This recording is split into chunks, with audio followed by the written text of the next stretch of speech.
Bien chicos, a modo de repaso le preparé este video, ¿sí? Para que podamos resumir lo trabajado en el día.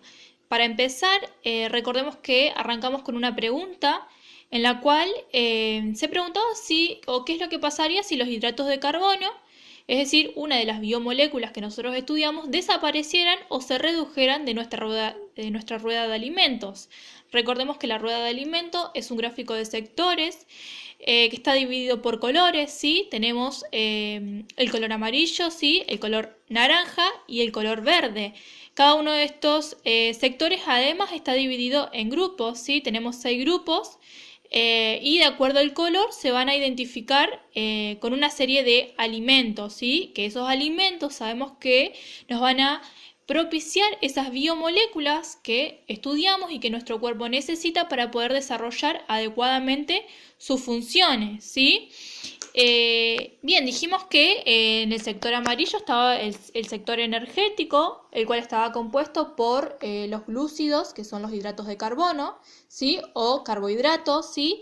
Y en el sector también amarillo se encuentran las grasas, o mejor conocidas como los lípidos.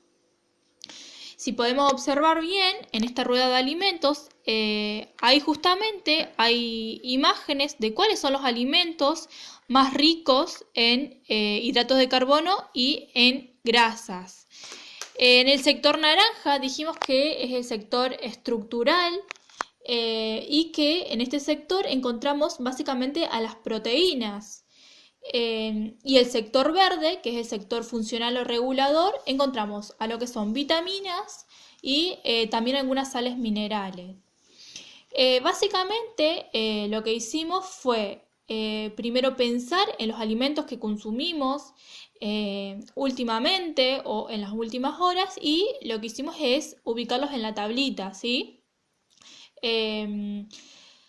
Cada uno de estos alimentos se va a encontrar dentro de uno de los grupos, ¿sí? ¿Se acuerdan que dijimos que tenemos 6 grupos?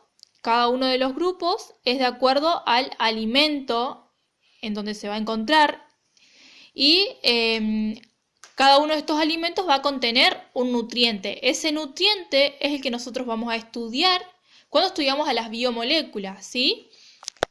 Entonces, ¿qué son las biomoléculas? Dijimos que las biomoléculas, o que podemos decir que todos los seres vivos estamos formados por biomoléculas y que había ciertos elementos químicos que eran los elementos químicos principales. Dijimos que tenemos el carbono, tenemos el oxígeno, el hidrógeno, ¿sí?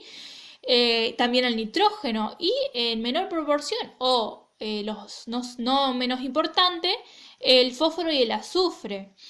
También recuerdan que dijimos que los encontramos en la tabla periódica, todos estos elementos que ustedes ya estudiaron. Entonces lo que hicimos, ¿sí? Es decir, o lo que estudiamos también, es cómo están formadas estas moléculas, ¿sí? Dijimos que las biomoléculas son moléculas que están formadas por estos elementos químicos. Dijimos también que las moléculas que nosotros estudiamos están formadas por monómeros, que el monómero es la molécula más simple, ¿sí? Y que la unión de los monómeros va a formar estructuras un poco más complejas. Vimos ejemplos, ¿sí? De cómo se llaman las moléculas, ¿sí? Cuando se van agrupando. Si tenemos una molécula individual es un monómero, si tenemos de 2 a 10 monómeros pasa a llamarse oligómero, ¿sí? Y si tenemos más de 10 moléculas pasa a llamarse polímero, ¿sí? Si arrancamos con el sector amarillo, que bien dijimos que es el sector energético, y pudimos ver cuáles son los alimentos que se encuentran en este sector, y justamente son los hidratos de carbono, que estos hidratos de carbono básicamente están formados por carbono, hidrógeno y oxígeno. Dijimos que la función que tienen es muy importante. ¿Por qué? Porque son un depósito de energía química. Esa energía química va a ser liberada cuando una célula lo requiera, ¿sí? Cuando una célula lo necesite. También lo que pudimos decir es que a las unidades individuales o moléculas individuales de los glúcidos o hidratos de carbono se los llama monosacáridos, ¿sí? Dimos el ejemplo de que una molécula es un monosacárido, 2 moléculas unidas son un disacárido y 3 moléculas unidas son un trisacárido, ¿sí? También dijimos que el hidrato de carbono más importante es la glucosa, que está formada por 6 átomos de carbono, ¿sí? Y un grupo particular que es el llamado grupo aldehído. Pero también en este sector amarillo, encontramos a las grasas, ¿sí? Que las grasas son las biomoléculas que nosotros conocemos como lípidos. Ustedes me nombraron algunas que han escuchado nombrar, pero bueno, en este caso tenemos que hablar de los lípidos que básicamente están formados también por carbono, por hidrógeno y por oxígeno, ¿sí? Básicamente sabemos que los lípidos constituyen una reserva energética, que esta forma energética está en forma de grasa en los animales generalmente y en aceite en los vegetales. Dijimos que los vamos a clasificar en dos grupos, las grasas saturadas y las grasas insaturadas. Las saturadas son aquellas que son sólidas a temperatura ambiente y también dijimos que, salvo algunas excepciones, son de origen animal. Y las grasas insaturadas son aquellas que son líquidas a temperatura ambiente y generalmente de origen vegetal, ¿sí? Si seguimos observando esta rueda de alimentos, tenemos al sector naranja, ¿sí? Que dijimos que el sector naranja es donde se encuentran las biomoléculas llamadas proteínas, es el sector estructural, y que encontramos una gran variedad de alimentos, ¿sí? Como los que vemos, las carnes, el pescado, lo que es productos lácteos, ¿sí? En este caso, entonces, son las proteínas, son un poco moléculas complejas que estas moléculas están formadas por la unión de varios monómeros y esos monómeros se llaman aminoácidos, ¿sí? Las proteínas intervienen en una gran variedad de procesos, básicamente prácticamente toda la masa muscular de los animales está formada por proteínas. Sabemos que las proteínas cumplen una gran variedad de funciones, ¿sí? Y que solamente nosotros las vamos a nombrar en este caso.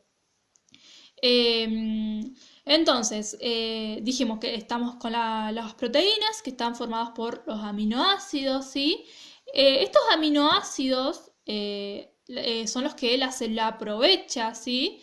Que generalmente aprovecha aquellos que el mismo organismo produce, pero también hay alimentos en los cuales estos, por ejemplo, que consumimos, para poder sintetizar a todos los otros aminoácidos, ¿sí? Entonces, como nuestro organismo no puede sintetizarlos a todos, los debemos incorporar con los alimentos. Entonces, estos son los llamados aminoácidos esenciales. ¿Sí? Entonces, dijimos que también, como aparece acá, otros alimentos que son más ricos en proteína, tenemos la carne, los huevos, el pescado, ¿sí? Y si seguimos con el último sector, que es el sector verde, encontramos básicamente a lo que son verduras, a lo que son verduras, frutas y lo que son hortalizas. Básicamente dijimos que en este caso se encuentran lo que son las vitaminas, que dijimos que eran compuestos orgánicos fundamentales, ¿sí? Tanto para el funcionamiento celular como para el crecimiento y para el desarrollo, ¿sí? También lo que pensamos es qué encontramos, ¿sí? En estas verduras, en estas frutas. Básicamente una gran cantidad de vitaminas, de sales minerales, ¿sí? También lo importante es que no solamente se encuentran vitaminas o sales minerales, sino que también en estos alimentos podemos encontrar otras biomoléculas, por ejemplo los glúcidos, es decir, a los azúcares, podemos encontrarlos en las verduras. Pero también dijimos que en el centro de nuestra rueda se encuentra algo particular. Y nos preguntamos qué pasa si nosotros no ingerimos suficiente agua y por qué es importante ingerir agua, ¿sí? Tenemos que saber que el agua es la biomolécula más abundante en nuestro organismo, ¿sí? Que necesitamos beber muchos litros de agua al día y que no solamente incorporamos agua a través de las bebidas que consumimos, sino que también de los alimentos, justamente como las frutas y la verdura. Sabemos que el agua en su molécula es H2O, es decir, dos átomos de hidrógeno y uno de oxígeno. Y para terminar, dijimos que las sales minerales, en las cuales podemos encontrarlas en las verduras, ¿sí? O en las frutas, tienen funciones fundamentales para nuestro organismo. Por ejemplo, las sales minerales tienen una función estructural. Forman los huesos, los dientes, regulan el metabolismo, ¿sí? Permiten un desarrollo, el correcto desarrollo y el funcionamiento de órganos y sistemas, ¿sí? Y tenemos a minerales que son más esenciales, como por ejemplo el magnesio, el potasio, el sodio, el calcio, que también los encontramos en la tabla periódica. Bien, entonces hasta acá es básicamente un resumen de lo que fuimos trabajando a partir de esta rueda de alimentos, ¿sí? Conocer las biomoléculas que nuestro organismo necesita para un correcto funcionamiento.